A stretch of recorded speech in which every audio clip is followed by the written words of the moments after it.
Hello everyone and a very warm welcome to this video lecture series in which we are talking about neural networks and deep learning. So guys, many of you have often asked me to explain about how we have actually derived the logistic regression cost function, and that this was basically a very common query that most of you have told me to derive. So in this video lecture what we are going to see is in this video lecture I'm going to explain you that basically how we have derived the logistic regression cost function. And one thing I need to mention before starting this video lecture is that this video lecture is totally an optional lecture. So now why I need to tell you this is that whenever you are facing any recruitment process or you are facing any interview, so no one is going to ask you that you need to derive about the logistic regression or the cost function, but this is totally for your understanding and um, clarifying your basic concept. Okay, so those of you who are not interested much enough in watching this video lecture, then it is okay to you. You don't need to stress much on this video lecture, but if you are quite inquisitive and want to learn more things than a few of those who are not learning, then you can seriously watch this video lecture. This video lecture is for you only. Okay, so let us continue and move over to the next slide. Okay, so now what we have studied till now in the neural networks is that we have an output that we represent the it as y hat, and this y hat is often written in the form of equation. That is, we inside the sigmoid function we have the equation as w transpose x plus b. Okay, where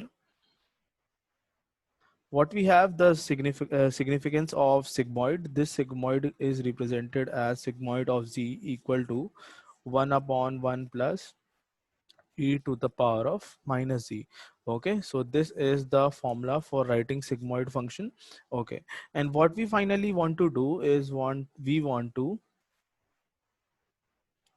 interpret, and what we want to interpret, we want to interpret the output y hat, that what is actually the probability that this output y hat would tend to 1 given that we have some input feature vector x. Okay, so I will repeat this sentence again. We have to find the output y hat, and this output y hat is probability that y equal to 1 given that we have some input feature vector x to us.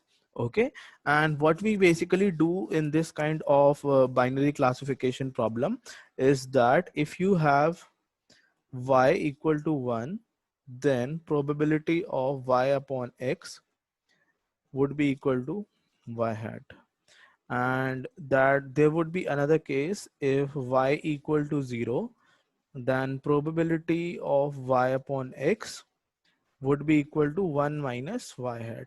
Okay, so all these concepts are the ones that we have studied already in the previous video lectures, and using this basic concepts only we are going to derive the cost function for the logistic regression. Okay, so let us move over to the next slide. Okay, so now we have a clear screen in front of us, and I need to write some basics that we have studied in the previous slide. So what we have written over there, if we have y equal to 1, then we have probability of y when we have input feature vector x as y hat, and if I have the output y equal to 0, then I have probability of y given that we have input feature vector x as 1 minus y hat. Okay, so I hope I'm writing this as correct. And ultimately, if I tell you that this is basically the probability of y given that we have the input feature vector x, and now suppose that if I told you that you need to represent both these equation in the form of a single equation such that if you apply these output, that is y equal to 0 and y equal to 1, then we would get both these cases.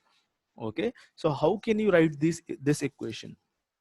Okay, so basically I'm writing this equation, then I would justify over to you that exactly how this equation that I would be writing would be helpful in gaining both these equation if I put the values of y equal to 0 and y equal to 1.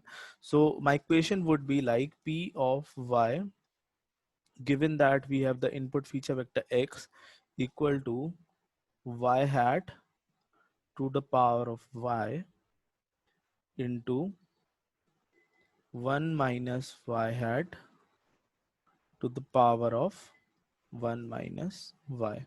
Okay, so what I'm doing is I need to justify this equation, that if I put y equal to 0 and y equal to 1 in this equation, then whether I'm getting these outputs or not. Okay, so let us put if y equal to 1 in this equation. So what I will get, y hat to the power of 1 into 1 minus y hat to the power of 1 minus 1, it would be 0, and anything to the power of 0 now. So this part of equation will become 0 1. Okay, and 1 multiplied with y hat would ultimately give us probability of y, given that we have input feature vector x as y hat. And another is the case when we have y value as 0. So in this case, when I apply y equal to 0 in this equation, so what I will get, p of y upon x equal to y hat to the power of y. So this will become 1 into 1 minus y hat to the power of 1 minus 0. So it would be 1 minus y hat, and ultimately it would be equal to 1 minus y hat. So what I can see here, that because of this equation, writing this equation, a single line equation, we can get the output in the form of both these equations. Okay, so I think that this equation has quite very clearly justified. Over to you. Okay, and now what we need to do, we need to apply a log function. We need to apply the log to this function, because a log function is a strictly increasing function. So I need to put the log values on both the sides of these equation. So what I can write as log p of y upon x equal to, now if I put log inside, so this will get log y hat to the power of y 1 minus y hat to the power of 1 minus y.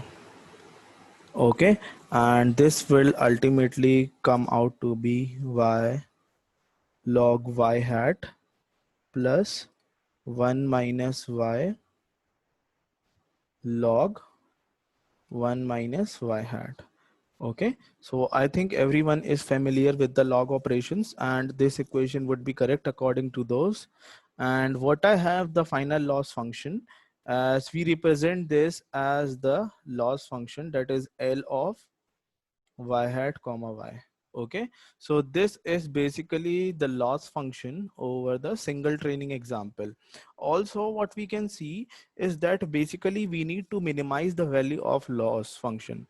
Okay, so as small will be the value of my loss function, the greater will be the probability that the y finding, the greater would be the probability of finding y, given that we have the input feature vector x. Okay, so what I need to do is I need to put a negative sign in front of this loss function, because of this reason, that as small as would be the value of loss function, the larger would be the probability that the outcome would be close to the predicted outcome would be close to the real outcome in the training example. Okay, so that is the reason I am putting a negative sign here in front of the log function, in front of the loss function. Okay, so now let us move to the next slide. Okay, so till now in the video lecture, what we have seen is we have basically tried to find out a loss function that would calculate the loss over the single training example. But what if suppose we have a data set in which we have m number of training example, so what would happen to this loss function? Would be using this loss function for taking out the loss over all the training example, or we would have to modify this loss function a little bit in order to use for over to m training example. Okay, so we are going to have a look over to this in this slide.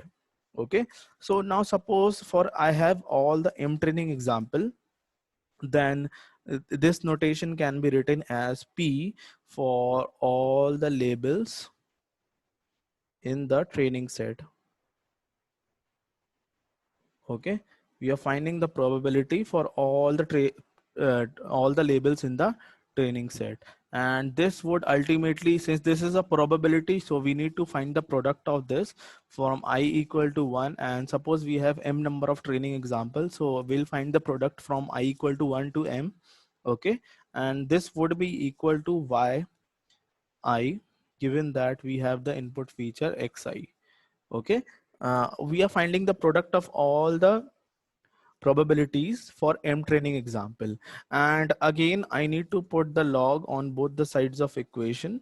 So what this will now become, so if I need to write the resultant equation, this would be like log p of something something like labels in the training set.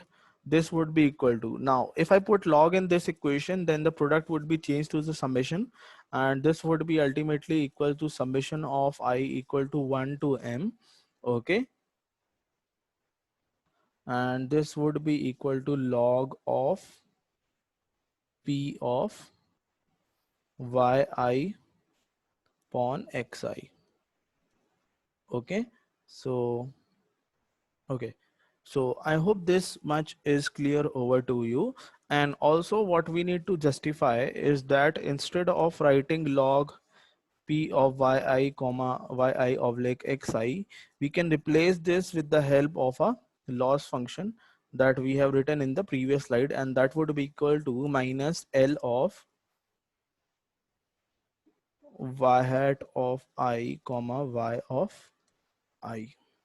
Okay, and finally introducing a summation before this, so this would be equal to j of w comma b, which we use the notation to represent the final cost function, j of w comma b equal to summation of I equal to 1 to m, and that would be equal to one summation of 1 upon summation of from I equal to 1 to m loss of y hat of I comma y of I. Okay, and apart from this, what we need to do in the end when we were calculating the loss function, we need to find the average value over all the m training examples. Okay, so then we will put the 1 upon m in front of this equation. Also what we have seen that we have now removed the negative sign also, because what we need to do is basically we need to minimize the cost function. Okay, so if this value would be minimum, then the value of cost function would also be minimum. Okay, so that is why we need to remove the negative sign while calculating the cost function. Okay, and what we are going are all dealing in these kind of mathematical operations is basically we are finding the maximum likelihood estimate. Okay, maximum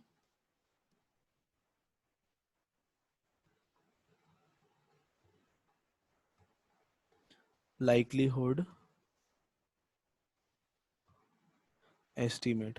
Okay, so this probability that we are finding is basically the maximum likelihood estimate, that what is the probability that the output is y, given that we have the input feature vector x. Okay, and what about this cost function, the further dealings and proceedings with this cost function we have already studied in the previous video lectures of this series. So this is basically called as the cost function. Okay, so this we have seen that if we are dealing over to all the m training examples given in the training dataset, then this function is called as the cost functions, and this function basically deals with the parameters w and b. And if we are working on the loss over the single training example, then that function was termed as the loss function or the error function. Okay, and we have studied about the loss function and how it can be derived in the previous slide. Okay, so I hope this much has been clearly understood over to you. So thanks for watching this video lecture. I hope this video lecture would have been very much informative to you, and to the ones who have asked me to explain about how can we derive the logistic regression cost function. So I hope to them also I would have explained you in very clearly in this video lecture. And thanks for watching this video lecture. Like this video lecture, share this video lecture on social platforms or educational platforms, and share this video lecture with your friends also who are working in this domain of neural networks and deep learning. Thank you so much.